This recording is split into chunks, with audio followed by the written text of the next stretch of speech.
Hi hello welcome to Priyam cooking. ఈరోజు ఎంతో క్రంచీగా ఎంతో టేస్టీగా హెల్తీగా బిస్కెట్స్ని చేయబోతున్నాను. అదేంటంటే రాగి పిండితో బిస్కెట్స్ని చేయబోతున్నానండి.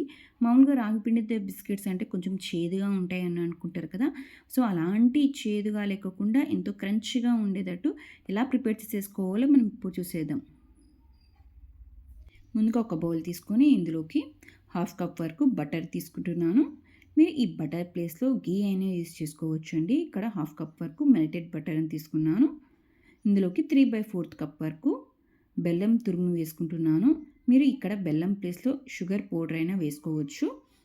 ఈ బెల్లంని అలాగే ఈ బటర్ని ఒక కంటిన్యూస్గా ఒక 5 మినిట్స్ పాటు ఇలా కంటిన్యూస్గా మిక్స్ చేస్తే ఇలా కొంచెం క్రీమ్ లాగా ఫామ్ అవుతుంది. ఇలా మిక్స్ చేసుకున్న తర్వాత ఇందులోకి ఒక జల్లెడలోకి హాఫ్ కప్ వరకు రాగి పిండి తీసుకుంటున్నాను.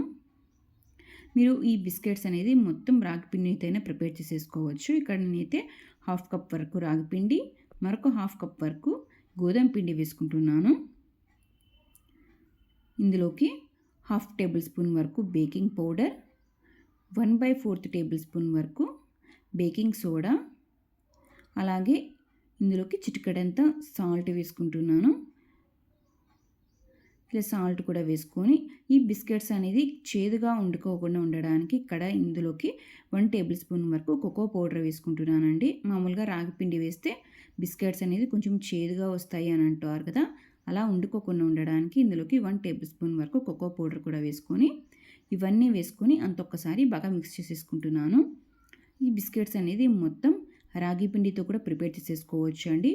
నేను ఇలా కొంచెం రాగి పిండి అలాగే మరొక హాఫ్ కప్ వరకు గోధుమ పిండి వేసుకొని ఈ బిస్కెట్స్ అనేది ప్రిపేర్ చేస్తున్నాను. ఇలా అంతా బాగా మిక్స్ చేసేసుకొని కొంచెం డౌలాగా ప్రిపేర్ చేసేసుకోవాలండి. ఇలా మాకు డౌ అనేది కొంచెం హార్డ్గా అనిపిస్తే ఇందులోకి 1 టేబుల్ స్పూన్ వరకు కాంచి చల్లార్చిన పాలను వేసుకోవాలి. జస్ట్ 1 టేబుల్ స్పూన్ అయితే సరిపోతుంది.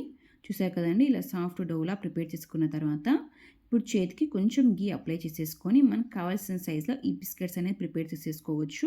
లేకపోతే ఒక స్పూన్ మెజర్మెంట్ తీసుకొని వాటితో అయినా ఈ బిస్కెట్స్ అనేవి ప్రిపేర్ చేసుకోవచ్చు. మనకు నచ్చిన షేప్లో మనకు నచ్చిన సైజులో ఈ బిస్కెట్స్ అనేవి ప్రిపేర్ చేసుకోవచ్చు అండి. ఇక్కడ నేనైతే చిన్న చిన్న బిస్కెట్స్ అనేవి ప్రిపేర్ చేస్తున్నాను. ఎక్కడే కానీ క్రాక్స్ లేకోకుండా ఇలా రోల్ చేసుకున్న తర్వాత ఇలా చిన్నగా కట్ చేసి పెట్టుకున్న జీడిపప్పుని ఇలా గార్నిష్గా డెకరేట్ చేసుకుంటున్నాను. ఇలా ప్రిపేర్ చేసి పెట్టుకున్న అన్ని బిస్కెట్స్ని ఒక ప్లేట్లోకి గీ అప్లై చేసుకొని ఇలానే అన్ని బిస్కెట్స్ ప్రిపేర్ చేసుకొని వీటిని ఒక ప్లేట్లో తీసేసుకున్నాను. మీకు నచ్చిన షేప్లో మీకు నచ్చిన సైజులో ఈ బిస్కెట్స్ అనేవి ప్రిపేర్ చేసేసుకోవచ్చు అండి. ఇలానే అన్ని బిస్కెట్స్ ప్రిపేర్ చేసుకొని వీటిని ఒక ప్లేట్లో తీసేసుకున్నాం.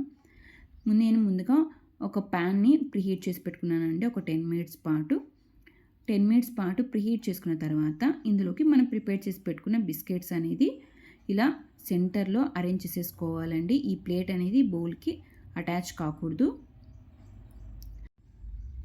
ఇలా ప్రిపేర్ చేసి పెట్టుకున్న బిస్కెట్స్ ప్లేట్ని అరేంజ్ చేసుకొని వీటిని మూత పెట్టుకొని 25 to 30 మినిట్స్ పాటు మీడియం ఫ్లేమ్లో ప్రీహీట్ చేసుకోవాలండి.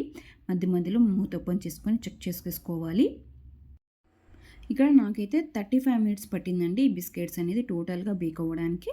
ఇక్కడ నేను బిస్కెట్స్ అనేవి ఒకే ప్లేట్లోనే అరేంజ్ చేసుకున్నాను కాబట్టి ఇలా బిస్కెట్స్ అనేది పొంగడం వల్ల ఈ బిస్కెట్స్ అనేది ఒక బిస్కెట్కి క్యాప్ లేకుండా ఇలా అతుక్కొని ఉన్నాయి. మీరు అరేంజ్ చేసుకున్నప్పుడు ప్లేట్లోకి అట్లీస్ట్ ఒక 5 to 6 బిస్కెట్స్ని అరేంజ్ చేసుకొని తీసుకోవాలండి. ఇక్కడ నేనైతే మర్చిపోయి అన్ని బిస్కెట్స్ ఒకే ప్లేట్లోనే అరేంజ్ చేసేసుకున్నాను. చూసారు కదండి బిస్కెట్స్ అనేది ఎంత పర్ఫెక్ట్గా వచ్చాయో. మనకి ఎక్కడే కానీ బిస్కెట్ అనేది పిండి అనేది అతుక్కోలేదు. ఇలానే ఈ బిస్కెట్స్ అనేది పూర్తిగా చల్లారిన తర్వాత మనం వీటిని సర్వ్ చేసేసుకుందామండి. కాకపోతే బిస్కెట్స్ అనేది ఎంతో క్రంచీగా వచ్చాయండి. టేస్ట్ అయితే చాలా బాగుంది. అలాగే రాగి పిండితో ప్రిపేర్ చేసుకున్నాం కాబట్టి హెల్త్కి కూడా చాలా మంచిది. చూసారు కదండి బిస్కెట్స్ అనేది పూర్తిగా చల్లారిన తర్వాత ఒకసారి బ్రేక్ చేసి చూపిస్తాను చూడండి. ఇక్కడ మనం రాగి పిండితో వేసాం కాబట్టి రాగి పిండి ఫ్లేవర్ అనేది లేకుండా ఎంతో టేస్టీగా ఎంతో క్రంచీగా ఉంటాయి. హెల్త్కి కూడా చాలా మంచిది. ఈ బిస్కెట్సే కాకుండా మన ఛానల్లో మరికొన్ని డిఫరెంట్ హెల్తీ బిస్కెట్స్ రెసిపీస్ ఉన్నాయి. ఒకసారి కావాలంటే మన ఛానల్ సబ్స్క్రైబ్ చేసుకొని వీడియోస్ ఒకసారి చెక్ చేయండి. ఇంకెందుకు కలిసి లైక్ చేయండి, షేర్ చేయండి, సబ్స్క్రైబ్ చేసుకోండి, పక్కన ఉన్న బెల్ ఐకాన్ ప్రెస్ చేయండి.